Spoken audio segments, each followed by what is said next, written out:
नमस्कार, मैं आकांक्षा पिवाल और आप देख रहे हैं नव बिहार 24। अररिया फारबिसगंज में राजस्व एवं भूमि सुधार मंत्री डॉक्टर दिलीप कुमार जायसवाल ने कहा कि कांग्रेस नेता सेम पित्रोदा द्वारा संपत्ति सर्वे को लेकर दिए गए बयान पर कांग्रेस पार्टी पर जोरदार निशाना साधा और कहा कि कांग्रेस का दिमाग खराब हो चुका है और वो शहरी नक्सलियों जैसा व्यवहार कर रही है। मंगलसूत्र मामले पर गांधी परिवार पर जमकर बरसे मंत्री। प्रधानमंत्री नरेंद्र मोदी शुक्रवार को अररिया जिले के फारबिसगंज में भाजपा उम्मीदवार प्रदीप सिंह के समर्थन में चुनावी सभा को संबोधित करेंगे, जिसे लेकर भाजपा नेताओं और कार्यकर्ताओं में जबरदस्त उत्साह का माहौल है। प्रधानमंत्री नरेंद्र मोदी के दौरे को लेकर जिले में चौक चौराहों पर सुरक्षा व्यवस्था को बढ़ा दिया गया है। वहीं जनसभा स्थल को अंतिम रूप दिया जा रहा है। प्रधानमंत्री नरेंद्र मोदी की प्रस्तावित रैली को लेकर भाजपा कोटे से बिहार सरकार के मंत्री डॉक्टर दिलीप कुमार जायसवाल एवं नीरज कुमार उर्फ बबलू ने पत्रकार वार्ता किया। इस मौके पर नीरज कुमार ने कहा कि रैली में 3 तलाक से अधिक लोग शामिल होंगे। उन्होंने कहा कि नेपाल से भी बड़ी संख्या में लोग प्रधानमंत्री को सुनने आएंगे, क्योंकि 500 साल के बाद अयोध्या में भगवान राम का मंदिर बना है। वह राजस्व एवं भूमि सुधार मंत्री डॉक्टर दिलीप कुमार जायसवाल ने कहा कि कांग्रेस नेता सेम पित्रोदा द्वारा संपत्ति सर्वे को लेकर दिए गए बयान पर कांग्रेस पार्टी पर जोरदार निशाना साधा और कहा कि कांग्रेस का दिमाग खराब हो चुका है और वह शहरी नक्सलियों जैसा व्यवहार कर रही है। इसके पहले भी नरेंद्र मोदी जी पिछले चुनाव में भी फारबिसगंज आए थे। फारबिसगंज से प्रधानमंत्री जी का विशेष प्यार है। इस अररिया लोकसभा में जब भी चुनाव होता है तो यहाँ अवश्य आते हैं और जब भी प्रधानमंत्री जी का कार्यक्रम हुआ है तो यहाँ पर लाखों की संख्या में अररिया और अगल बगल के लोग यहाँ पर प्रधानमंत्री जी को सुनने आते हैं। पूरा देश आज इस बात को मान रहा है कि फिर एक बार मोदी सरकार, आज नरेंद्र मोदी जी की देश में जरूरत है। और कल एक ऐतिहासिक रैली यहाँ के उम्मीदवार मान्यवर प्रदीप सिंह जी, जो अभी यहाँ के सांसद हैं और हमारे उम्मीदवार भी हैं, उनके पक्ष में कमल फूल छाप पर अपना मतदान यहाँ के मतदाता करें, उसके लिए अपील करने आ रहे हैं। आप देख रहे हैं कि एक तरफ नरेंद्र मोदी जी सबका साथ सबका विकास की बात कर रहे हैं और वहीं पर कांग्रेस पार्टी और इंडी गठबंधन पूरे देश को तोड़ने का काम कर रहा है। आजादी से लेके इतने वर्षों तक राज करने वाला कांग्रेस मुसलमान भाइयों को हर वक्त भयभीत करके, डरा करके और भाजपा हमारे चैनल को सब्सक्राइब करें, साथ ही बेल आइकन भी दबा दें। माननीय नरेंद्र मोदी जी जब भी अपना भाषण शुरू करते हैं तो यही कहते हैं कि 140 करोड़ मेरे परिवारजन, यानी भारत में रहने वाला हर हिंदू, हर मुस्लिम, हर सिख, हर ईसाई हमारे प्रधानमंत्री जी का परिवार का सदस्य है।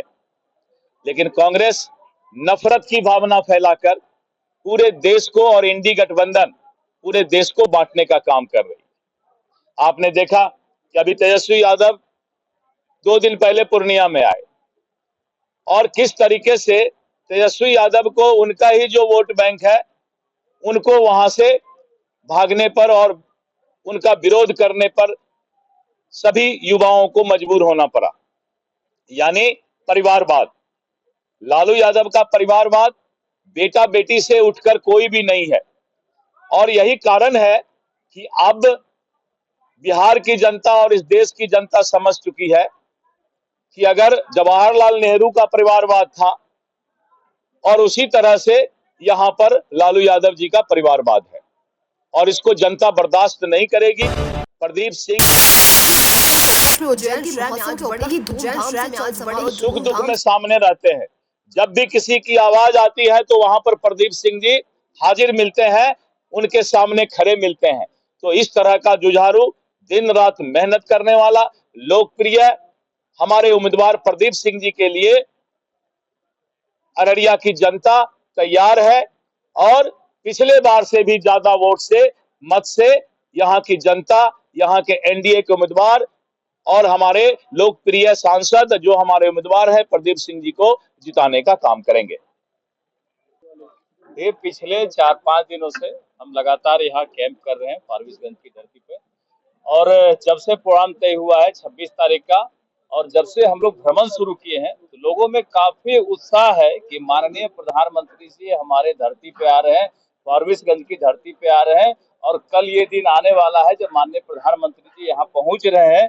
सारी तैयारी पूरी कर ली गई है, और सबसे बड़ा ये देखने को मिल रहा है कि जहां भी हम लोग जा रहे हैं, जहां भी खबर कर रहे हैं, लोगों में एक उत्साह देखने को मिल रहा है कि प्रधानमंत्री जी आ रहे हैं, प्रधानमंत्री जी आ रहे हैं। और प्रधानमंत्री जी तब आ रहे हैं जब भव्य श्री राम का मंदिर का उद्घाटन हुआ है। उस उद्घाटन के बाद लोगों में एक अलग उत्साह है कि जो प्रभु श्री राम को लाए हैं वो हमारी धरती पे आ रहे हैं, तो उससे एक जबरदस्त उत्साह है। और खास करके महिलाओं में, हमारी महिलाएं टीम घूम रही है, हमारे जो पार्टी की विंग है वो लोग अच्छा से वितरण कर रही है, पर्चा वितरण कर रही है, तो लोगों में एक उत्साह देखने को मिल रहा है काफी कि जब लोग सुन रही है, घर से निकलती है हम भी जाएंगे, हम भी जाएंगे, क्या व्यवस्था है, पास खोज रही है, तो पास जो हम लोग का जनरल पास है ही, काफी पर्याप्त यहाँ व्यवस्था किया गया है। और हमें उम्मीद है कि लाखों की संख्या में पिछला रिकॉर्ड भी यहाँ पर टूटने जा रहा है। पीछे का रिकॉर्ड है फारबिसगंज का, लगभग 3 लाख लोग आए थे, और इस बार जैसे हम लोग देश में प्रचार करते हैं कि इस बार 400 के पार होना है देश में, तो फारबिसगंज में लगता है कि 4 लाख के पार भीड़ जाने वाली है। ये माहौल पूरा चारों तरफ बना हुआ है, जहां भी जा रहे हैं उत्साह देखने को मिलता है कि प्रधानमंत्री जी को सुनने जाएंगे, प्रधानमंत्री जी को देखने जाएंगे। और हम लोगों ने पर्याप्त व्यवस्था कर रखा है, कहीं कोई परेशानी नहीं है। हजारों लोगों के बैठने की व्यवस्था है और पानी की व्यवस्था है, जो भी यहाँ पर होना चाहिए पर्याप्त व्यवस्था किया गया।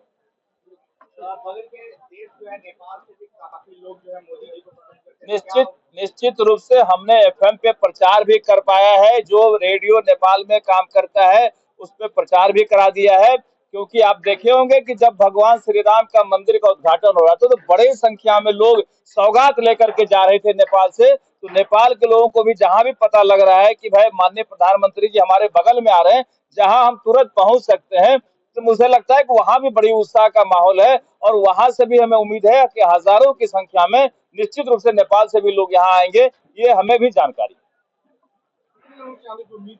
देखिए यहाँ लाखों लोगों की आने की उम्मीद है। हम लोग तो एक्सेप्ट कर रहे हैं कि 4 लाख के पार हो सकता है लोग। पिछला रिकॉर्ड भी जो यहाँ पर 5 बार माननीय प्रधानमंत्री आ चुके हैं, सारे रिकॉर्ड को ध्वस्त करते हुए इस बार सबसे ज्यादा लोगों की आने की संभावना है। और प्रशासन की तरफ से भी पूरी तैयारी कर ली गई है, और हमें भी जो तैयारी करना था हम लोग की तरफ से, पार्टी की तरफ से पूरी तैयारी कर ली गई। देखिए एंट्री गेट बने हुए हैं, चारों तरफ एंट्री गेट है, और जहां जो रिजर्व एरिया है उसके लिए पास बनाया गया है। और इसी तरह अपने आसपास और देश दुनिया की प्रत्येक खबरों से अपडेट रहने के लिए हमारे चैनल को सब्सक्राइब करें, साथ ही बेल आइकन भी दबा दें ताकि आपके आसपास और देश दुनिया की प्रत्येक खबर आपके मोबाइल पर सबसे पहले पहुंच सके। और इस न्यूज को ज्यादा से ज्यादा लोगों तक शेयर करें।